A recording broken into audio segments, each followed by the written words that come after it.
नमस्कार दोस्तों, स्वागत है आपके अपने YouTube चैनल संस्कृत अड्डा पर। दोस्तों आज की जो वीडियो है इसमें हम करने वाले हैं काव्य शास्त्र से संबंधित महत्वपूर्ण क्वेश्चनों को। और ये जो काव्य शास्त्र जो है वेरी इंपॉर्टेंट है, क्योंकि इसमें जितने भी आचार्य हुए हैं, आचार्य मम्मट, विश्वनाथ, भर्तमुनि, भामा, तो जितने भी जो यहाँ पर आचार्य हैं इनसे काव्य शास्त्र से संबंधित क्वेश्चन आते हैं। कोई सा भी संस्कृत का आप एग्ज़ाम ले सकते हो, उसमें काव्य शास्त्र जो है वहाँ से क्वेश्चन जरूर आए हैं, तो वेरी इंपॉर्टेंट आप इसे कह सकते हैं। और अगर आपने हमारी पहले वाली जो वीडियो नहीं देखी है तो इसे आप आई बटन पर क्लिक करके देख सकते हैं, या फिर हमारे चैनल की जो प्लेलिस्ट है वहाँ पर जाकर आप अभी तक की जितनी भी वीडियो आप देख सकते हैं। और वीडियो शुरू करने से पहले अगर आपने अब तक हमारे चैनल को सब्सक्राइब नहीं किया तो सब्सक्राइब कर ले, और साथ में घंटे वाला कोना है इसे दबाकर आप ऑल पे क्लिक जरूर कर लीजिएगा, जिससे आपको हमारे आने वाली जो वीडियो है उसकी नोटिफिकेशन मिलती रहेगी। और दोस्तों वीडियो को लाइक, कमेंट और शेयर जरूर कीजिएगा। और आप हमारा जो दूसरा चैनल है रीडिंग लाउड्स के नाम से, इसे भी आप सब्सक्राइब कर सकते हैं, क्योंकि जो भी कोई नई वैकेंसी वगैरह आती है, जो महत्वपूर्ण अपडेट आती है, हम इस चैनल पर डालते रहते हैं। इसका लिंक आपको इस वीडियो के डिस्क्रिप्शन में मिल जाएगा, तो वहाँ से आप हमारे चैनल पर पहुँच जाओगे, या फिर आप रीडिंग लाउड्स नाम से चैनल को सर्च करके भी हमारे चैनल पर पहुँच सकते हैं। तो हमारा जो यहाँ पर पहला क्वेश्चन है, काव्य आत्म तत्व है क्या है। काव्य जो है, काव्य शास्त्र या फिर काव्य आप कह सकते हैं, इसके आत्मा मानी गई है। रस है ध्वनि वाक्य या रीति ही। तो आपने इसमें एक उदाहरण सुन रखा होगा, काव्यात्मा ध्वनि। तो ध्वनि जो है इसे काव्य की आत्मा यहाँ पर माना गया है। और ये कई बार एग्जाम में भी पूछा जाता है कि काव्य को आत्मा मानने वाले जो ध्वनि काव्य की आत्मा मानने वाले आचार्य कौन है, तो आचार्य है आनंदवर्धन। नेक्स्ट है काव्य सौष्ठवस्य कति वर्गाः सन्ति। काव्य सौष्ठव जो है यहाँ पर इसके वर्ग पूछा गया है, 3, 2, 4 या 5। और इसके जो यहाँ पर काव्य सौष्ठव के वर्ग जो माने गए हैं, ऑप्शन ए रहेगा हमारा 3, 3। और आप जो है कमेंट में जरूर लिखिएगा कि आपका स्कोर यहाँ पर इनमें कितना है, कितने क्वेश्चन आपको पता थे, क्योंकि इसी तरीके से आपकी एग्ज़ाम की तैयारी जो है उसका पता चलता है। नेक्स्ट है काव्य से भाषा शिल्प से पर्याय का है। काव्य भाषा शिल्प का जो पर्याय है इनमें कौन सा है। अभिव्यंजकता, भावमूलक, भाव तत्व या रागात्मकता। और यहाँ पर जो माना गया है ये रहेगा हमारा ऑप्शन ए। भाषा शिल्प का जो पर्याय जो है यहाँ पर यह अभिव्यंजकता को माना गया है। नेक्स्ट जो क्वेश्चन रहेगा, काव्य शास्त्र कलाम का नास्ति। काव्य शास्त्रीय कला यहाँ पर एक नहीं मानी गई है। वेद, आत्मध्वनि या शास्त्र। और कौन सी नहीं है, तो ये जो शास्त्र जो है इसे यहाँ पर इसमें नहीं माना गया है, तो ये इनसे अलग माना गया है। नेक्स्ट है काव्य शास्त्रीय शब्द अर्थियों सौंदर्य वर्धकम तत्वों क्यों कहते थे। काव्य शास्त्र जो इसमें शब्द और अर्थ का सौंदर्य बढ़ाने वाले तत्व इनमें कहे गए हैं। रस है, छंद है, रीति या अलंकार हैं, तो ये कहा गया है यहाँ पर अलंकार को। नेक्स्ट जो हमारा क्वेश्चन है, काव्य प्रकाशकार है अलंकार शब्द से का अर्थ उक्तवान। काव्य प्रकाश, ये कई बार एग्जाम में इसके जो रचयिता जो आचार्य है ये आ जाता है कि काव्य प्रकाश किनके द्वारा रचित है। आचार्य मम्मट जो है उन्होंने लिखा था एक काव्य प्रकाश। और यहाँ पर अलंकार शब्द से का अर्थ उक्तवान। अलंकार शब्द का क्या अर्थ कहा गया है। काव्य शोभकारान धर्मान अलंकार परिचक्षित शोभदायक सचा उपकर्तारी सौंदर्य अलंकार है, काव्य अमृतम रसास्वाद है। तो यहाँ पर जो माना गया है ये हमारा एक ऑप्शन भी, शोभदायक सचा उपकर्तरी। तो काव्य प्रकाश आचार्य मम्मट जो उनके द्वारा रचित है। कई बार इनका लक्षण आ जाता है, तो इसका लक्षण आपने याद रखना है। तद अधोषव शब्दार्थो सगुणव अलंकृत पुण्य है कवापी। तो ये इनका लक्षण है। नेक्स्ट है काव्य से सर्वोत्कृष्ट तत्व का। काव्य का सर्वोत्कृष्ट तत्व इनमें कौन सा है। ध्वनि ही, रीति, रस या काव्य है। तो काव्य का सर्वोत्कृष्ट जो तत्व यहाँ पर माना गया है रस को, तो ऑप्शन सी यहाँ पर रहेगा। नेक्स्ट है हमारा काव्य से आत्मध्वनि इति आचार्य कहते थे। ये लक्षण आ गया है यहाँ पर। काव्य को काव्य से आत्मध्वनि, ध्वनि काव्य का आत्मा मानने वाले आचार्य है मम्मट, दंडी, राजशेखर या फिर आचार्य आनंदवर्धन। और यहाँ पर रहेगा हमारा ऑप्शन डी, ये आचार्य आनंदवर्धन। नेक्स्ट है प्रवृत्ति नाम आचार्य साहित्य शब्दस्य कति रूपम ग्रहणं करोति। तो कितने रूपों को यहाँ पर ये जो प्रवृत्ति आचार्य जो है साहित्य के शब्दों को ग्रहण करते हैं। त्रयः चत्वारः पंच या द्वौ, और यहाँ पर रहेगा हमारा ऑप्शन डी है 2। नेक्स्ट हमारा क्वेश्चन है आचार्य वामन अलंकार से तुलना केन करोति। आचार्य वामन जो है ये अलंकार की तुलना इनमें से किसके साथ करते हैं? काव्य पद छंदेन या आभूषणेन। तो आचार्य वामन जो है यहाँ पर अलंकार की तुलना, और यहाँ पर रहेगा हमारा ऑप्शन डी है आभूषण जो है इसके साथ करते हैं।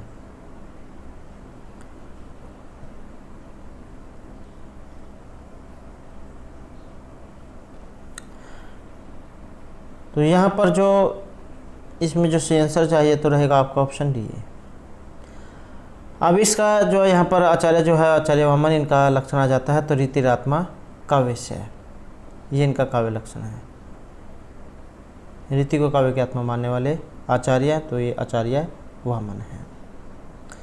नेक्स्ट रहेगा काव्य हेतु विशेष विवेचन द्वयम भागम क्या करोति। 2 भागों में बांटा गया है, ये किन के द्वारा? राजशेखर दंडी भामा या वामन है। तो ये माना गया है ऑप्शन ए आचार्य राजशेखर के द्वारा। और आचार्य जो यहाँ पर राजशेखर है इनका लक्षण गुणवद अलंकृतम च वाक्यमेव काव्यम, तो ये इनका काव्य लक्षण है। नेक्स्ट जो हमारा क्वेश्चन रहेगा आचार्य भरतमुनि ने काव्य शास्त्र से लक्षणम को उत्तर लिखा था। जैसा कि आपको पता है कि आचार्य भरतमुनि जी उनके द्वारा नाट्य शास्त्र लिखा गया है। अब काव्य शास्त्र का जो लक्षण है ये कहाँ पर लिखा गया है? नाट्य शास्त्रे वेदा नाम काव्य नाम या ध्वनि नाम, और यहाँ पर एक ऑप्शन ए भरतमुनि जो है इन्होंने नाट्य शास्त्र लिखा था, 5वां वेद इसको माना गया है। तो नाट्य शास्त्र में जो है काव्य शास्त्र के लक्षण आपको देखने को मिलेंगे। नेक्स्ट जो क्वेश्चन रहेगा गुरोपदेश अध्येतुम शास्त्रम जय अधियोति अलम काव्यम तो जायते धातु कस्यचित् प्रतिभावात् इति का आचार्य कहते थे। इस प्रकार की यहाँ पर एक उक्ति जो ये आई है, और ये जो यहाँ पर उक्ति है इनमें से किस आचार्य की है?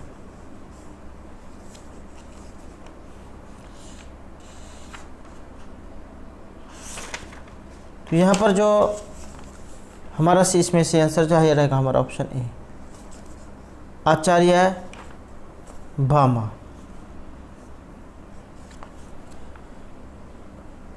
और आचार्य भामा का जो लक्षण है ये कौन सा है? तो शब्दार्थों संहितो काव्यम, शब्द और अर्थ जो है इनसे युक्त काव्य आचार्य भामन जो है इनके द्वारा माना गया है।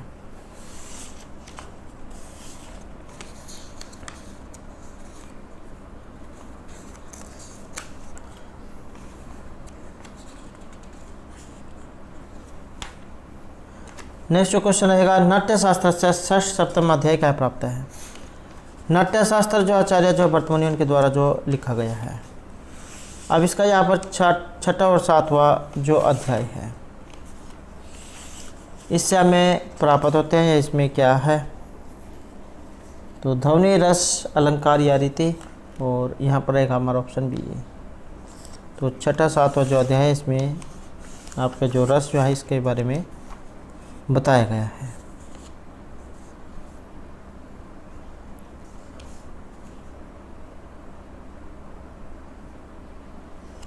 और आपका जो यहाँ पर ये जो श्लोक आया था गुरुपदेशात् अध्येतुम शास्त्रम, कि जड़ बुद्धि लोग भी गुरु के उपदेश से शास्त्र का अध्ययन करने में समर्थ हो सकते हैं, पर काव्य तो कभी कभी किसी प्रतिभाशाली कवि के द्वारा ही रचा जा सकता है। तो ये इसमें कहा गया है। और ये जो 6ठा 7वां अध्याय है इसमें रस जो है इसके बारे में बताया गया है।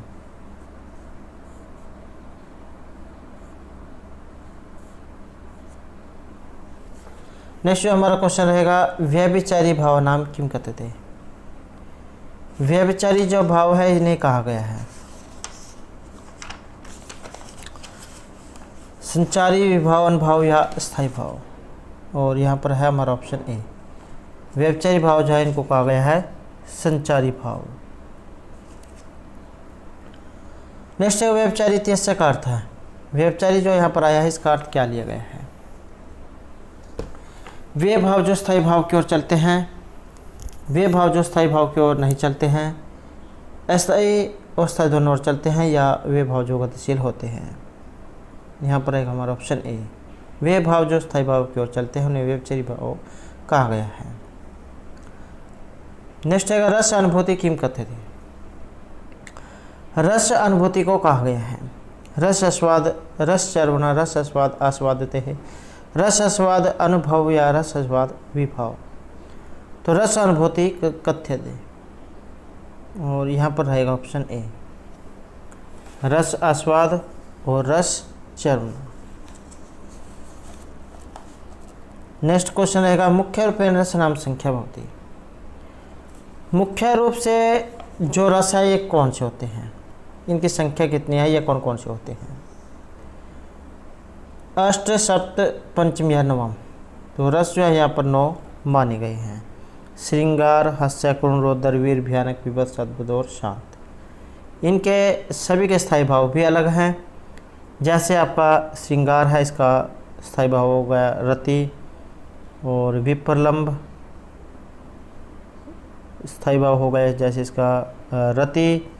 हास्य भाव का हो गया आपका हास, वीर का उत्साह, भयानक का भय, करुण का शोक, विभत्स का घृणा, अद्भुत का विस्मय, रौद्र का क्रोध, शांत का सम या निर्वेद स्थायी भाव। इस प्रकार से यहाँ पर ये स्थायी भाव कहे गए हैं। संख्या रहेगी 9। नेक्स्ट यहाँ पर क्वेश्चन है हास्य रसस्य स्थायी भावक है। हास्य जो स्थायी भाव है इसका स्थायी भाव, रस का स्थायी भाव रति, भेद, हास या शोक। और यहाँ पर रहेगा हमारा ऑप्शन सी, हास्य हास। आसानी से आप याद रख सकते हैं। हास्य में यह आप काट दो तो हास जो इसका ये बच जाता है। नेक्स्ट है विभत्स रसस्य स्थायी भावक है। विभत्स जो रस है इसका स्थायी भाव प्रेम, विस्मय, घृणा या हास। और इसका रहेगा ऑप्शन सी, विभत्स जो है इसका स्थायी भाव घृणा या जुगुप्सा आप कह सकते हैं। और आलंबन क्या है इसका, घृणा को उत्पन्न करने वाली वस्तुएं और विचार।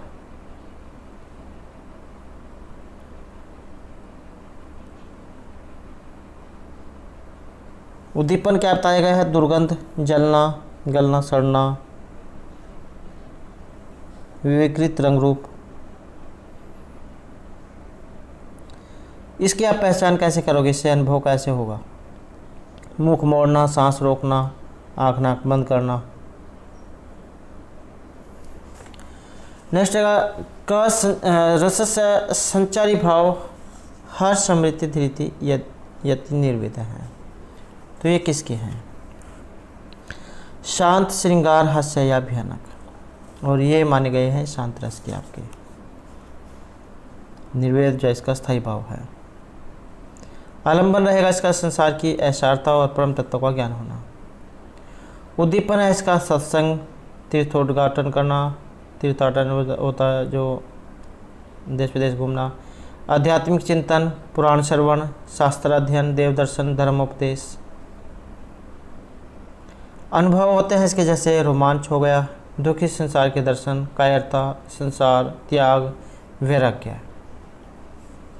संचारी भाव जो है यहाँ पर इसके बताए गए हैं, हर्ष, स्मृति, धृति, यति, निर्वेद। नेक्स्ट है भरत मुनि अनुसारम अनुभव कति। आचार्य जो भरत मुनि है उनके अनुसार जो यहाँ पर अनुभव जो है ये कितने माने गए हैं, 2, 3, 4, 5। और इनके अनुसार जो यहाँ पर माने गए हैं ऑप्शन रहेगा हमारा बी, 3 जो इन्होंने माने हैं।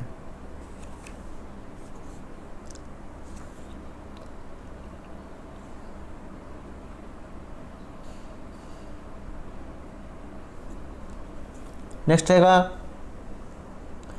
आचार्य विश्वनाथ। आचार्य विश्वनाथ हैं वत्सल या वात्सल्य कते रसा मन्यते। ये रस कितने माने गए हैं इनके अनुसार, अष्टम, दशम, एकादश, द्वादश।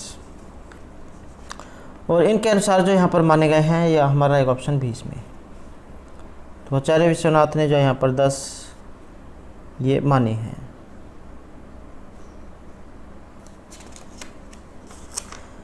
नेक्स्ट जो क्वेश्चन रहेगा, कस्य आचार्य भक्ति रस स्थायी भाव नास्ति।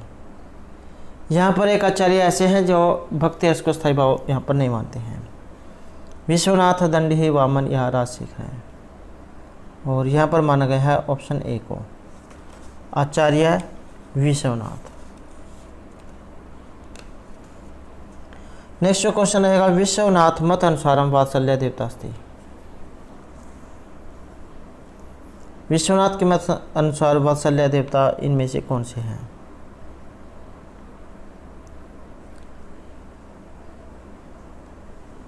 जगदम्बा, ब्रह्मा, विष्णु या महेश हैं, और इनके अनुसार रहेगा ऑप्शन ए हमारा। आचार्य विश्वनाथ जो है वात्सल्य देवता मानते हैं जगदम्बा को।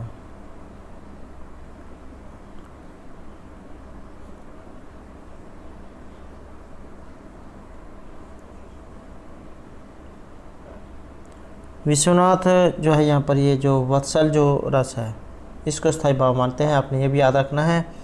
और देवता जो है यहाँ पर ये जगदम्बा हो गए, और इनका जो वर्ण है ये पद्म गर्भ छवि के समान है। और वत्सल जो है इसके 2 भेद उन्होंने किए हैं, संयोग वात्सल्य और वियोग वात्सल्य। ये जो वियोग वात्सल्य जो इसके पुनः 4 भेद हो जाते हैं, गच्छत, प्रवास, प्रवास्थित, अप्रवासगत और करुण वात्सल्य। नेक्स्ट है अलंकार कति विधा भवन्ति। अलंकार जो यहाँ पर कितने प्रकार के माने गए हैं?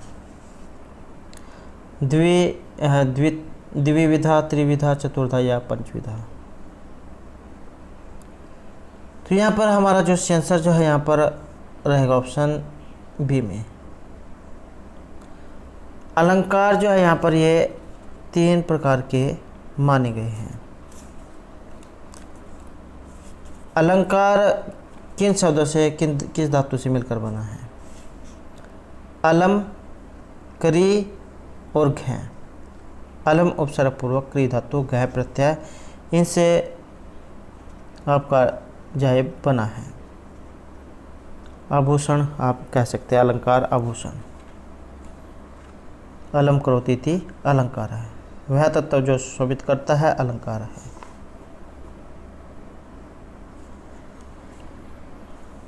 नेक्स्ट जो रहेगा, अलंकार विहीना सरस्वती की दृशा। अलंकार से विहीन सरस्वती किस प्रकार की है? विधव एव रूपसी सद्वाहा स्त्रीनाम, और यहाँ पर रहेगा ऑप्शन ए, विधवा के समान। जिस प्रकार कोई विधवा स्त्री जो होती है वो अलंकार त्याग देती है अर्थात आभूषणों को, इसी प्रकार से यहाँ पर माना गया है। नेक्स्ट है अलंकार संप्रदाय से सर्व प्रमुखाचार्य रुद्रट अनुसार अलंकाराणाम संख्या। आचार्य जो रुद्रट है इन्होंने अलंकारों की संख्या कितनी बताई है? 50, 70, 80 या 90, और इनके अनुसार जो है ये हमारा रहेगा ऑप्शन ए 50 जो संख्या यहाँ पर आचार्य रुद्रट के अनुसार ये मानी गई है।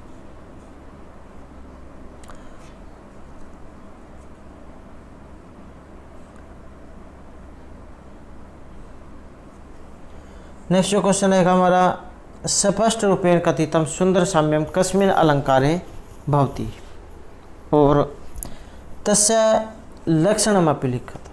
इसके लक्षण, सुंदर समानता ये आपको किस अलंकार में देखने को मिलेगी या किसका लक्षण है? और यहाँ पर जिसमें से आंसर हमारा रहेगा ऑप्शन बी है, परस्फुटम सुंदरम सम्य उपमा इति अभिधीयते। तो उपमा जो अलंकार है उसका ये लक्षण है। संभावना उत्प्रेक्ष प्रकृत सस्मिन, ये आपका उत्प्रेक्ष अलंकार का है। तदरूप का मैं भेदो या उपमान उपमेय, ये आपका रूपक अलंकार का है। यह आपका अर्थांत न्यास है। नेक्स्ट है आचार्य वामन है अलंकार इति शब्द से का अर्थोक्तवान।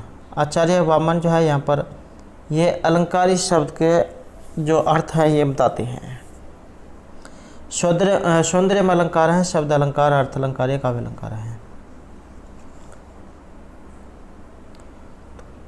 काव्यम ग्राह्यम अलंकार सौंदर्यम अलंकार है, अर्थात अलंकार द्वारा ही काव्य ग्रहण होता है तथा सौंदर्य ही अलंकार है। इस प्रकार कहकर आचार्य वामन ने अलंकारों के बारे में बताया है। तो यहाँ पर ऑप्शन ए रहेगा। नेक्स्ट आएगा प्रथम अवस्थायाम भामह वामन अनुसार अलंकार संख्या। प्रथम अवस्था में जब भामा और वामन, आचार्य वामन, जब उन्होंने इनकी संख्या कितनी बताई है, तो इस समय तक जो यहाँ पर अलंकारों की जो संख्या है ये इनमें से थी ऑप्शन बी में, अर्थात 52। नेक्स्ट है उभय अलंकार कति भेदास्ति। उभय अलंकार जो है यहाँ पर इसके भेद कितने हैं? 2, 3, 4 या 5, और इनके अनुसार जो यहाँ पर माने गए हैं हमारा रहेगा इसमें ऑप्शन ए 2।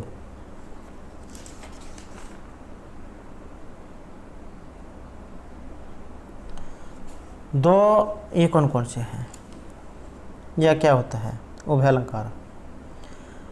जब जहाँ शब्दगत और अर्थगत दोनों प्रकार के चमत्कार प्रधानता प्राप्त कर लेते हैं तो वे उभय अलंकार होते हैं।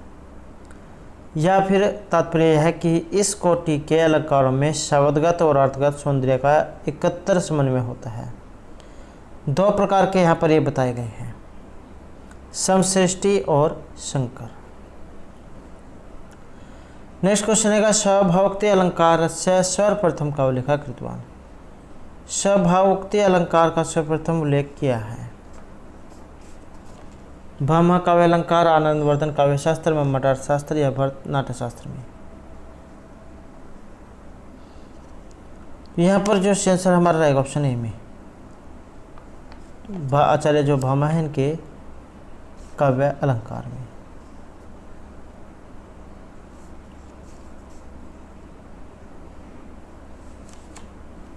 नेक्स्ट रहेगा स्वभावोक्ति अलंकार स्पष्ट शब्द नाम का न स्वीकृति। स्पष्ट शब्दों को यहाँ पर एक आचार्य स्वीकार नहीं करते हैं।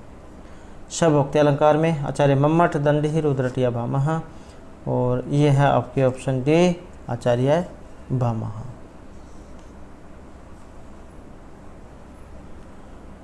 नेक्स्ट क्वेश्चन जो हमारा रहेगा वामन आचार्य अनुसार हम रीति लक्षणम अस्ति।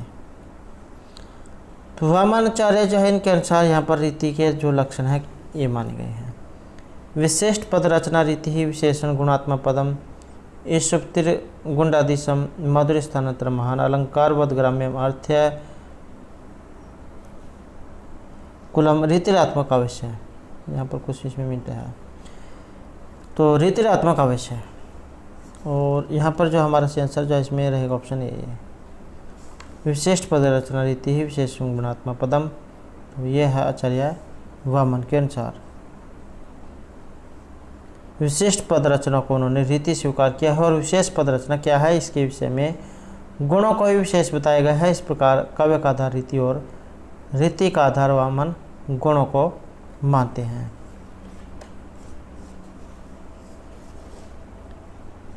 रीतिरात्मक आवश्य ये इनका लक्षण है। नेक्स्ट रहेगा वामन अनुसार रीति कति भेदा संति। वामन के जो है आचार्य वामन के अनुसार रीति के जो भेद है यहाँ पर ये कितने माने गए हैं? 3, 2, 4 या 6 हैं, और इनके अनुसार जो यहाँ पर माने गए हैं हमारा एक ऑप्शन है आचार्य वामन जो है इन्होंने 3 ये माने हैं।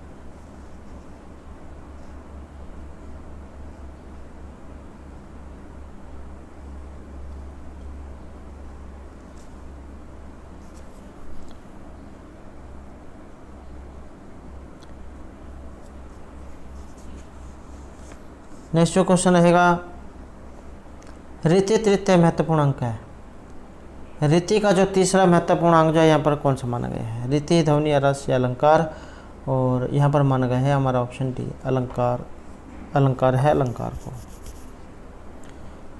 नेक्स्ट है रीति ही काव्य से आत्मा स्वीकृति।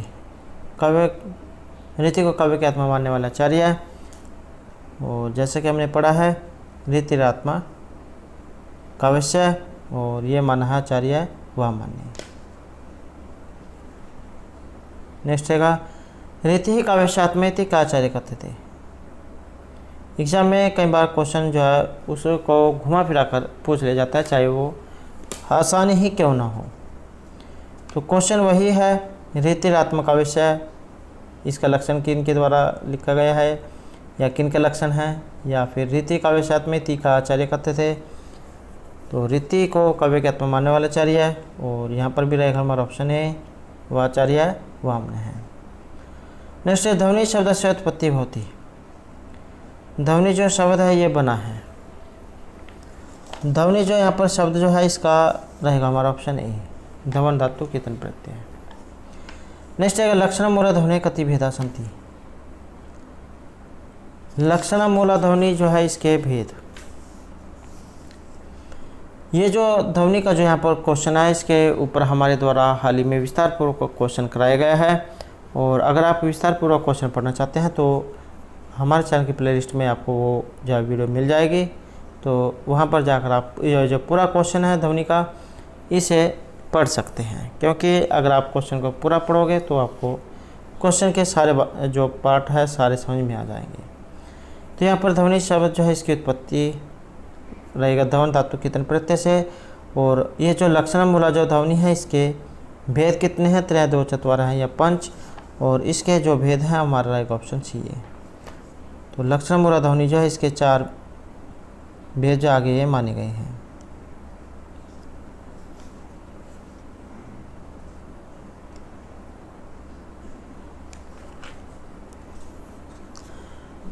नेक्स्ट जो क्वेश्चन रहेगा हमारा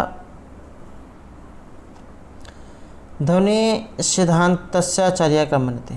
ध्वनि सिद्धांत के आचार्य आनंदवर्धन, मम्मट दंडी या वामः, और यहाँ पर रहेगा हमारा ऑप्शन ए है आचार्य आनंदवर्धन और काव्यशात्मा ध्वनि इनका लक्षण है। नेक्स्ट आनंदवर्धन से ध्वनि कस्य काव्य रूप में मानते।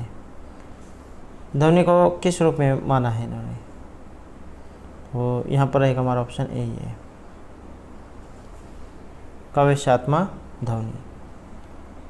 नेक्स्ट जो क्वेश्चन है हमारा मम्मट ध्वनि काव्य से कति भेदा मान्यते। यहाँ पर जो आचार्य मम्मट जो है ध्वनि काव्य के जो भेद हैं यहाँ पर कितने ये मानते हैं आचार्य मम्मट के अनुसार, और इनके अनुसार जो यहाँ पर माने गए हैं 81। ऑप्शन ए जो यहाँ पर रहेगा। और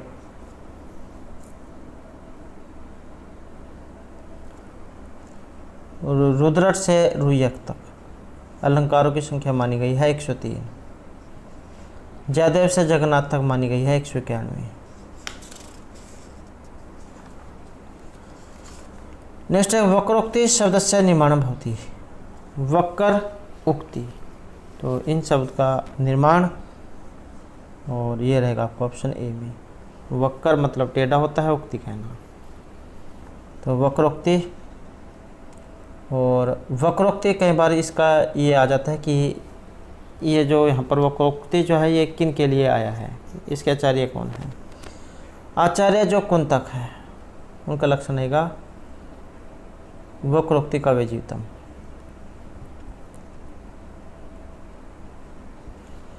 नेक्स्ट है काचार्य वक्रोक्ति षष्ठ भेद मन्यते। कौन सा आचार्य जो यहाँ पर वक्रोक्ति के 6 भेद मानते हैं। कुंतक, मम्मट, दंडी या रासिक है। तो यह आपके ऑप्शन ए आचार्य कुंतक, इनका जय काव्य रहेगा वक्रोक्ति जीवितम काव्य जीवितम। लक्षण जान के रहेगा शब्दार्थों संहिता का वक्र कवि व्यापार शालिनी। नेक्स्ट है नाट्यशास्त्र से रचिता है। नाट्यशास्त्र जो है इसके रचिता आचार्य भरत, मम्मट, कुंतक या भामा। नाट्यशास्त्र जो है इसके जो रचिता है ये आचार्य भरत मुनि है। कुंतक जो इनको वक्रोक्ति काव्य जीवितम के लिए जाना जाता है। मम्मट का रहेगा आपका काव्य प्रकाश। नेक्स्ट हमारा क्वेश्चन है का आचार्य औचित्यस्य सिद्धांत स्थापना कृतवान। औचित्य जो संप्रदाय है इसके लिए जाना जाते हैं आचार्य क्षेमेंद्र, मम्मट, दंडी या भरत है। और इनके लिए जाना जाता है यहाँ पर आचार्य क्षेमेंद्र को।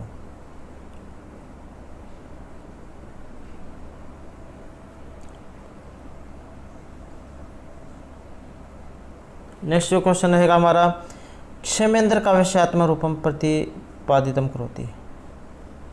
आचार्य जो क्षेमेंद्र है काव्य की आत्मा को किस रूप में मानते हैं? औचित्य, ध्वनि, आत्मा या रूप।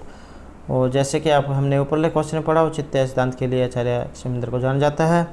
तो यहाँ पर भी ऑप्शन ए हमारा रहेगा, काव्य की आत्मा को जो है औचित्य के रूप में ये स्वीकार करते हैं।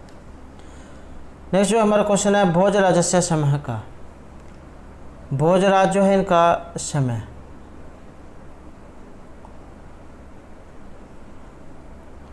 एकादश शताब्द्याम, द्वादश, नवम या दशम शताब्द्याम। तो भोजराज जो है इनका समय जो है यहाँ पर माना गया है एकादश शताब्द्याम, 11वीं शताब्दी में। नेक्स्ट है, रीति च औचित्य संबंधस्य प्रतिपादनम आचार्य आनंदवर्धनस्य कस्मिन् ग्रन्थे अस्ति। रीति और औचित्य का संबंध, इसका प्रतिपादन आचार्य आनंदवर्धन के किस ग्रंथ में हुआ है?